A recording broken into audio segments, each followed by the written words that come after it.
saya janji hari ini mau kuis kan? Hari ini kuis kan? Tentang apa? Tentang sejarah. Ya, tentang sejarah. Tentang ya perang-perang yang sudah kita pelajari sebelumnya. Begini, kita akan bagi kalian menjadi 4 kelompok. Nanti masing-masing kelompok akan memilih setiap kotak-kotak yang ada nomornya.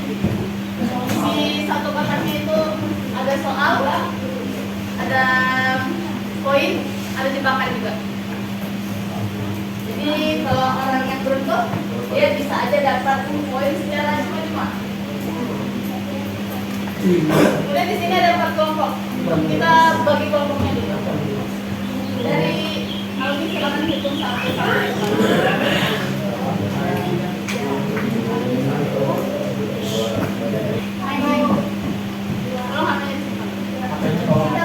Yang bilang angka 1 silakan kumpul di meja barisan sini, angka sini. Kelompok 3 di sini, kelompok 4 di sini. Ayo sekarang ya mereka di mana? Oke, sudah terkumpul 4 kelompok. Kelompok Antasari, ketuanya Audi. Kelompok Fatmawati, ketuanya Fatwa. Kelompok Tukungan, ketuanya Ciko. Kelompok Tungguan, ketuanya Yasir.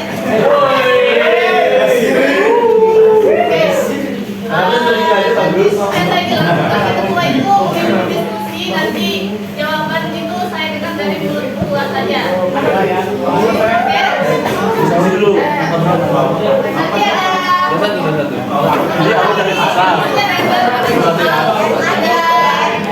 Nanti ada poin aja, ada jawab, ada jebakan. Jebakannya itu cuma main poin aja.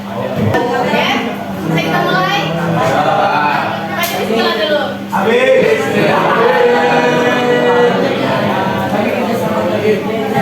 silakan untuk kelompok pandangan pilih 1 nomor.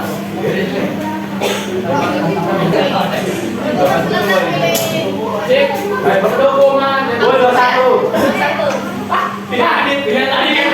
Jauh sudah. Pilihan Adit itu.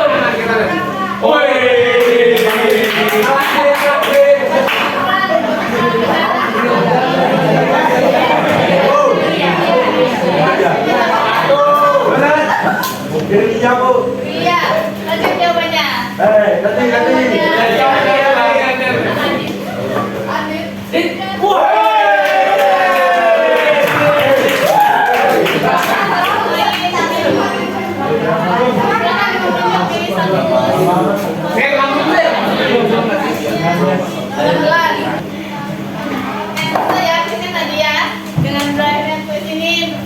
Setelah kita membahas perlawanan, macam-macam perlawanan yang pernah terjadi di Nusantara.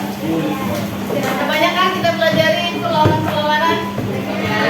Sekarang saya mau tanya sama kalian, pernah nggak sih kalian mikir dari semua perlawanan yang sudah kita amati nih, kalian analisis kenapa sih perlawanan yang pernah terjadi ini mayoritas atau sebagian besar bahkan mengalami kegagalan? Karena masih kurang kuat. Atau belum terlalu kuat. Jadi faktor kenapa perlawanan-perlawanan yang terjadi di wilayah Nusantara itu sebagian besarnya atau hampir semuanya mengalami kekalahan. Atau tadi kurang kuat. Terus siapa sih? Nadel senjatanya masih tradisional. Apa lagi? Apa lagi faktornya? Kurangnya strategi.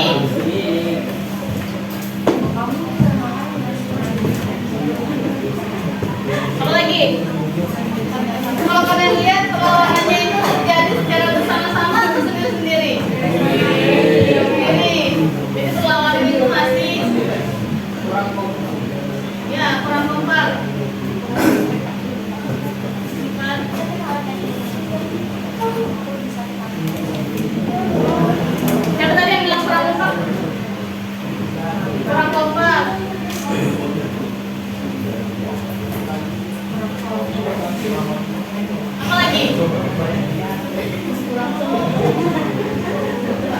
Sebagian penyebab dari konflik yang terjadi itu karena Belanda terlalu ikut campur atau bangsa Eropa terlalu ikut campur urusan yang mengenal kerajaan itu. Kerajaan apa aja tuh contohnya? Apa? Kerajaan apa aja contohnya? Ini BRTP.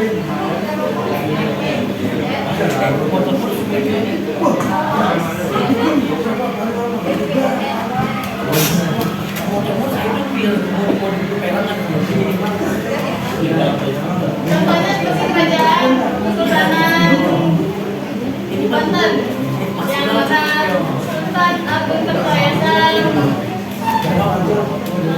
di mana terdapat konflik antara Sultan Agung Kertajaan dengan putranya yaitu Sultan Haji. Apa lagi?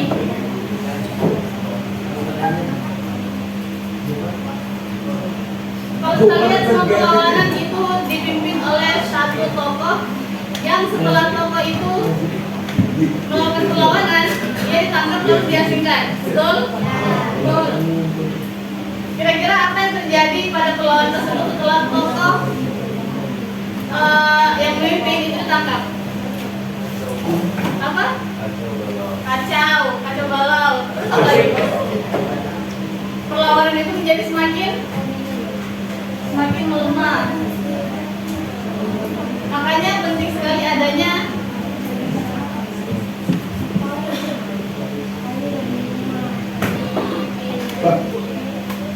pemimpin atau tokoh karismatik.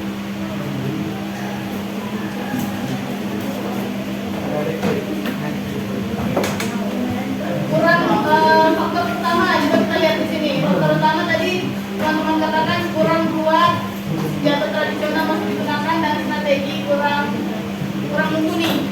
Jadi memang saat Belanda atau bangsa Eropa datang, mereka lebih siap dalam pasukan militernya, strategi mereka lebih matang. Sedangkan rakyat di Nusantara masih menggunakan senjata-senjata tradisional untuk melawan. Contohnya tombak, bambu runcing yang paling fenomenal, mandau, apa lagi? Keris, betul, keris. Bukan keris ya. Nah itu tadi. Sedangkan bangsa Eropa menggunakan senjata api yang bisa menyerang dari jarak jauh. Contoh lain itu ada kerajaan Aceh. Kerajaan Aceh saat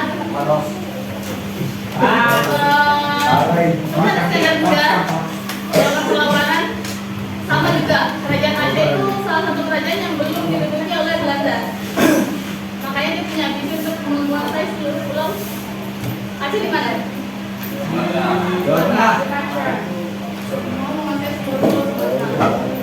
Ini masih bersifat kedaerahan atau lokal atau sendiri perlawanan.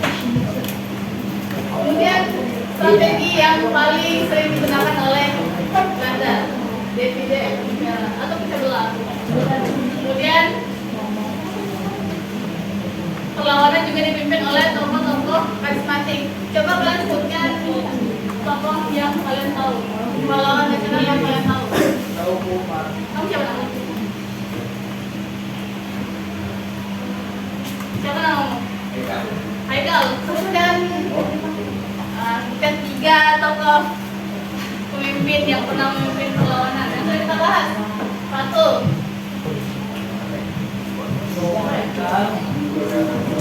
Pangeran Diponegoro. Dua. Sultan Sumar. Tiga. Siapa? Nama-nama kelompok yang ada. Ini saya katakan perlunya perlawanan itu dipimpin oleh satu tokoh karismatik. Banyak sekali tokoh-tokoh macam-macam, ada bangsawan, ada dari golongan ulama, bahkan ada dari golongan cendekiawan dan lain-lain. Kalau perlawanan tidak ada pemimpinnya, tidak ada orang yang diteladani, perlawanan itu sangat lemah. Makanya sangat penting adanya pemimpin atau teladan. Nah ini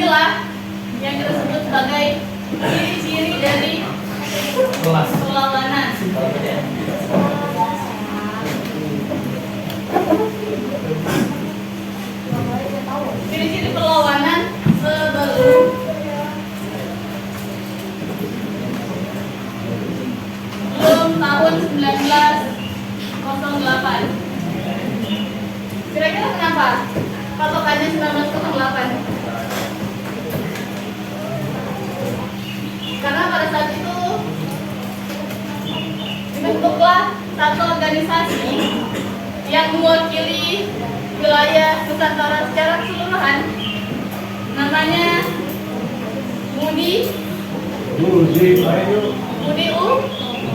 Utomo. Dia manos.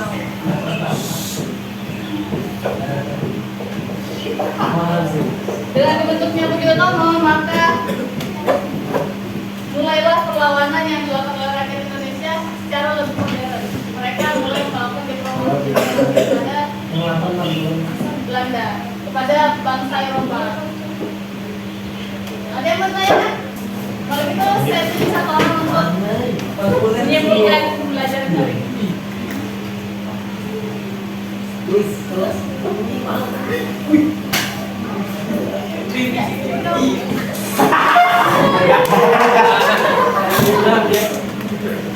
Fernanda Riki, silakan dengar apa saja ya ciri-ciri perlawanan di sebelum tahun 1945. Ya, satu. Cirinya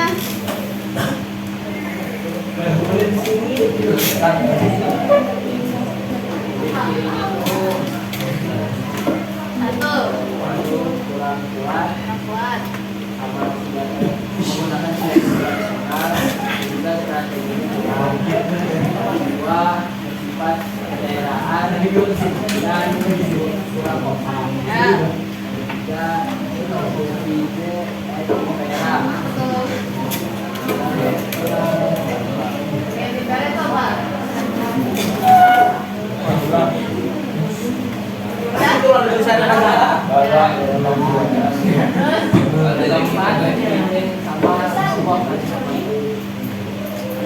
Oke, bagus.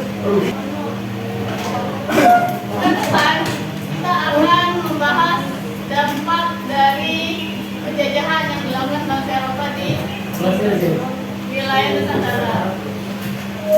Depan kita bahas apa? Dampak apa? Dampak dari penjajahan. Kalau gitu kita akhiri pelajaran ini. Sebelum masuk ke jam ya. Ya, minggu depan kita akan bahas tentang dampak penjajahan. Katakan banget. Ya.